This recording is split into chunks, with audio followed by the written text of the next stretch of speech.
Indonesia adalah negara yang kaya akan sumber daya mineral seperti emas, perak, tambang, dan timah. Akan tetapi, sumber daya tersebut belum dikelola secara baik untuk meningkatkan penerimaan negara dan belum bisa mensejahterakan rakyat Indonesia. Kami dari kelompok 6 mata kuliah Perencanaan dan Kebijakan Sumber Daya yang beranggotakan Fikitra Fadilah, Yayu Wulandari, dan Azhara Yuditya akan membahas tentang kebijakan-kebijakan pemerintah terkait pengelolaan sumber daya mineral. Undang-Undang Nomor 4 Tahun 2009 tentang mineral dan batu bara melarang ekspor tambang mineral mentah dan mewajibkan pemegang izin usaha tambang dan kontrak kerja untuk membangun smelter. Semenjak UU ini diterapkan, banyak perusahaan tambang yang tidak memiliki sumber keuangan untuk membangun smelter karena tidak bisa melakukan ekspor bahan mineral mentah.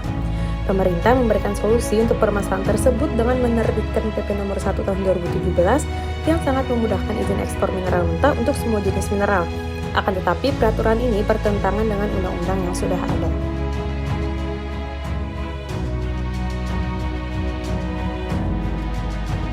Terdapat 4 urgensi kebijakan hilirisasi mineral. Yang pertama yaitu mendorong pendirian smelter di dalam negeri.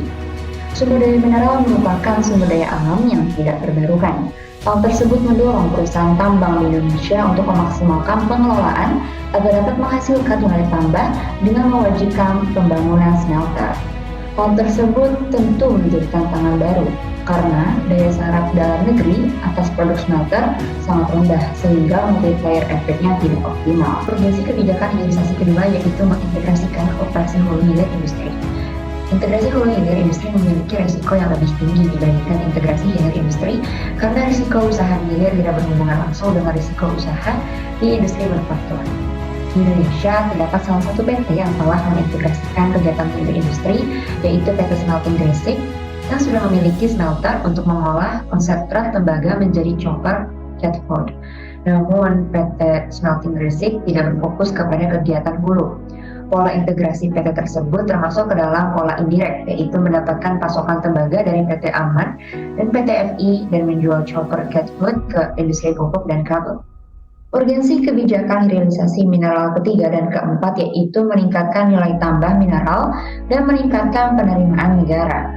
Sumber daya mineral Indonesia hingga saat ini menduduki posisi penting dalam peningkatan perekonomian negara. Potensi penerimaan negara dari sektor pertambangan yaitu sebesar 30% dari total penerimaan di bidang lainnya.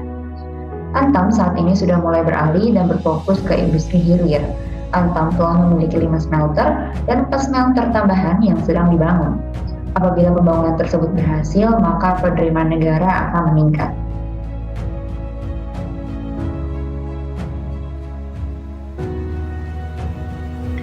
Smelter atau hilirisasi mineral merupakan investasi yang sangat mahal yang membutuhkan dari investasi yang cukup atau sangat besar. Berdasarkan progresnya, Kementerian Energi dan Sumber Daya Mineral atau ESDM mencatat bahwa Indonesia memiliki 21 fasilitas pemurnian mineral atau smelter hingga tahun 2021. Nah, kondisi tersebut dikatakan masih sedikitnya proyek smelter yang dibangun, sehingga pembangunan terhadap proyek smelter ini perlu ditingkatkan. Namun pada faktanya, dikarenakan investasi yang begitu mahal serta terdapat Undang-Undang Nomor 4 Tahun 2009 tentang minerba yang melarang perusahaan-perusahaan tambang mengekspor mineral mentah, hal ini berdampak pada perusahaan mengalami kesulitan keuangan akibat anjloknya harga mineral di pasar global. Selain itu, pada Undang-Undang Nomor 4 Tahun 2009 juga terindikasi banyaknya kelemahan yang didukung juga oleh pemerintah yang enggan untuk memperbaiki kelemahan pada undang-undang tersebut. Atau dengan kata lain, pemerintah hanya memberikan solusi teknis terhadap undang-undang tersebut melalui beberapa PP dan peraturan menteri. Salah satunya seperti Peraturan Pemerintah Nomor 1 Tahun 2017. Nah, PP ini memberikan kelonggaran atau relaksasi izin ekspor mineral mentah. Akan tetapi, kebijakan PP ini masih mendapat respon buruk dari beberapa perusahaan tambang. Kemudian adanya divestasi saham di mana pihak PT FI tidak menyetujui atas kontrak yang diberikan oleh Indonesia yang mendivestasi saham sebesar 51%. Berdasarkan PP Nomor 1 Tahun 2017, hal ini menjadi konflik sengketa. Namun hal itu sudah teratasi dengan negosiasi antara pemerintah Indonesia atau Kementerian ESDM bersama pihak PT FI dan pihak PT FI menyetujui atas kontrak tersebut.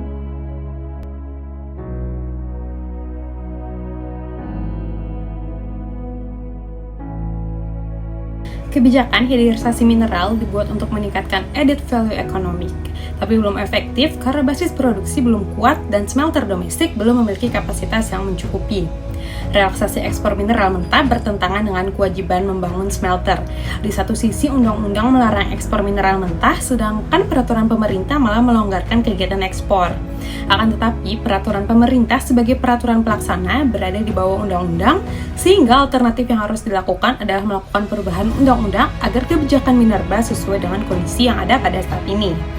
Terakhir, pelaku usaha yang sedang dan akan membangun smelter berpendapat bahwa terbitnya beberapa peraturan pemerintah tentang minerba menciptakan ketidakpastian hukum karena peraturan pemerintah tersebut kontraproduktif dengan kebijakan hilirisasi. Bila peraturan pemerintah ini diterapkan dalam jangka panjang, dikhawatirkan proyek smelter yang akan dibangun kemungkinan mengalami kesulitan untuk mendapatkan pasokan bahan baku, sehingga mereka harus menunggu langkah pemerintah selanjutnya. Artinya, akan banyak kesempatan yang akan terbuang untuk menjalankan misi hilirisasi mineral.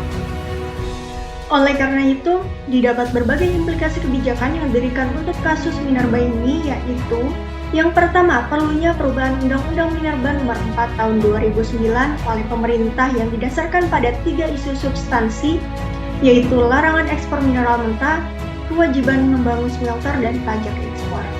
Yang kedua, berdasarkan integrasi hulu hilir industri, fungsi smelter akan lebih optimal dan berkesinambungan bila diintegrasikan dengan industri manufaktur.